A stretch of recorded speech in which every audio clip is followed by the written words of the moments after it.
Hola, soc Merche Conca, sòcia de l'estudi BCA Arquitectura i estic fent aquest vídeo pels meus amics de Finques Amat, amb qui he tingut el plaer de col·laborar en algun projecte d'habitatges i m'he sentit molt a gust.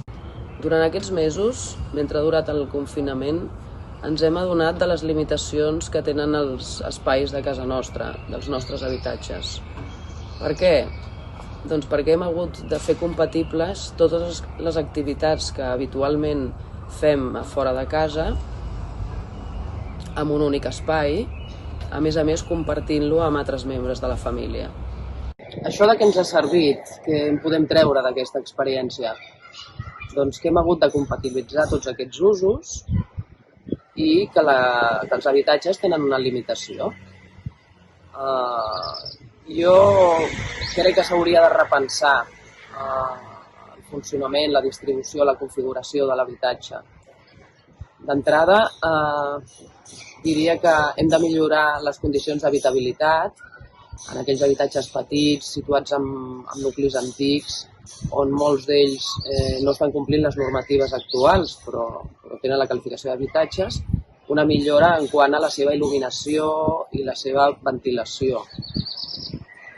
Sobretot de cara a tenir façanes cap als carrers, cap als patis interiors i prescindir de les sales a cel obert, per exemple.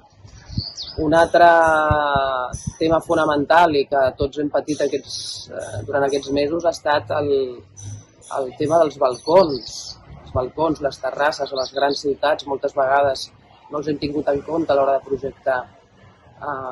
Això hem vist que és fonamental. Si a més aquests balcons, aquestes terrasses, patis inclús, tenen una determinada mida mínima perquè hi pugui haver una taula i unes cadires, doncs ja podríem estar parlant d'una habitació exterior, un espai més dintre de l'habitatge.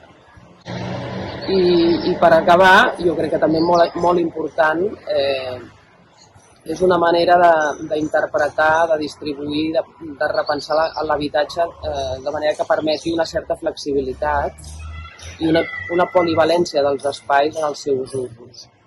Això vol dir que les habitacions que siguin necessàriament tancades, perquè són les de dormir, per exemple, o en alguns casos les cuines, doncs reinterpretar-les, fer que no siguin totalment tancades, que tinguin la possibilitat d'estar obertes o semiobertes i que puguin sumar amb els espais colindants per fer un canvi d'ús, per exemple, durant el dia i permetre alhora aquest tancament. Sempre per això garantitzant que hi hagi un espai de la casa que permeti treballar, perquè el teletreball ha vingut per quedar-se i tots ho hem fet possible i a tots ens ha agradat com a complement del lloc de treball a les oficines.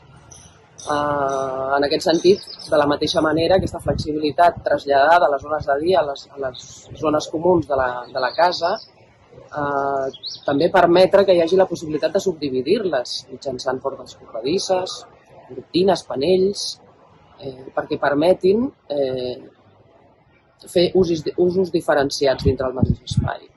En general, diria com a resum que ens hem d'obrir a l'espai exterior, l'hem de fer participar, per una banda, i per l'altra hem d'aconseguir la flexibilitat i la polivalència dels espais dintre de la casa.